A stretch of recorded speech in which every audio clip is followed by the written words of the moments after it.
अब हम बात करेंगे द जेस्टॉल्ट अप्रोच के बारे में। जेस्टॉल्ट अप्रोच में हम प्रॉब्लम्स को सॉल्व कर सकते हैं यूजिंग रिप्रोडक्टिव थिंकिंग या फिर प्रोडक्टिव थिंकिंग।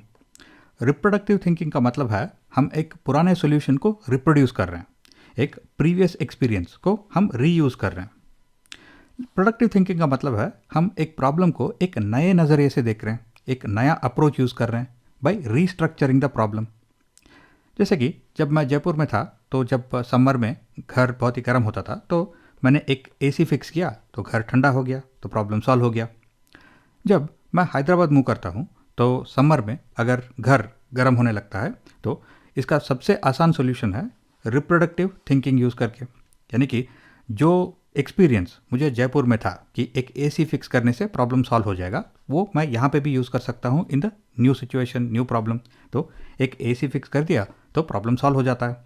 तो ये है रिप्रोडक्टिव थिंकिंग, जहाँ पे हम एक पुराने सॉल्यूशन को या फिर एक पुराने एक्सपीरियंस को हम रिप्रोड्यूस कर रहे हैं, रीयूज़ कर रहे हैं। अब प्रोडक्टिव थिंकिंग का मतलब है हम उसी प्रॉब्लम को एक नए नज़रिए से देख रहे हैं। जैसे कि हैदराबाद में मैं रियलाइज़ करता हूँ कि मेरा घर जो है वो टॉप मोस्ट फ्लोर में है। तो इसका मतलब है कि घर गर्म होने का एक मेन वजह हो सकता है कि जो छत है, रूफ है, वो गर्म हो रहा है।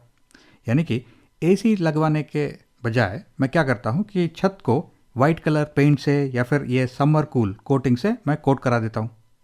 तो रूफ अगर ठंडा रहता है, सीलिंग अगर ठंडा रहता तो शायद रूम गर्म नहीं होता, तो मुझे एसी लगाने की ज़रूरत ही नहीं है। तो मेरा इलेक्ट्रिसिटी कॉस्ट जो है वो बच जाता है।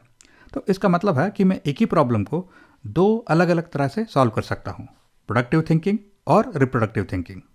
जेस्टॉल्ट अप्रोच में जो रिप्रोडक्टिव थिंकिंग है उसे हम अल्गोरिदमिक अप्रोच भी बुला सकते हैं, क्योंकि यहाँ पे एक स्पेसिफिक सीरीज ऑफ स्टेप्स को हम फॉलो करेंगे और उसका आउटकम भी प्रिडिक्टेबल होता है। जैसे कि जयपुर में गर्मी में मैंने एक दुकान को फ़ोन किया, उन्होंने एक एसी भेजा और एसी फिक्स हो गया, उसके बाद रूम ठंडा हो गया। तो इसका मतलब है हैदराबाद में भी इसी तरह के सिचुएशन में यही स्टेप्स फॉलो कर सकता हूँ। जैसे कि मैं दुकान में फ़ोन करता हूँ, वो एसी भेजता है, एसी फिक्स हो जाता है, उसके बाद वो एसी डेफिनेटली उस रूम को कूल करेगा, तो वो आउटकम भी प्रिडिक्टेबल है। तो ये है अल्गोरिदमिक अप्रोच।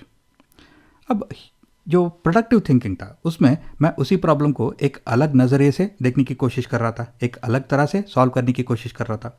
तो इसे हम ह्यूरिस्टिक अप्रोच भी कह सकते हैं, क्योंकि यहाँ पे मैं एक एजुकेटेड गेस ले रहा हूँ। मैं रैंडमली ये नहीं सोच रहा हूँ कि मैं रूफ को पेंट करा दूंगा, राइट। और मैं कोई भी रैंडम कलर चूज़ नहीं कर रहा हूँ, मैं सिर्फ वाइट कलर चूज़ कर रहा हूँ पेंट कराने के लिए, क्योंकि वाइट जो है वो हीट को रिफ्लेक्ट करता है। तो इसका मतलब है कि मैंने कुछ रिसर्च किया हुआ है और मेरे डिसीजंस के पीछे कोई एक रैशनल है, तो इसे बोलते हैं एजुकेटेड गेस।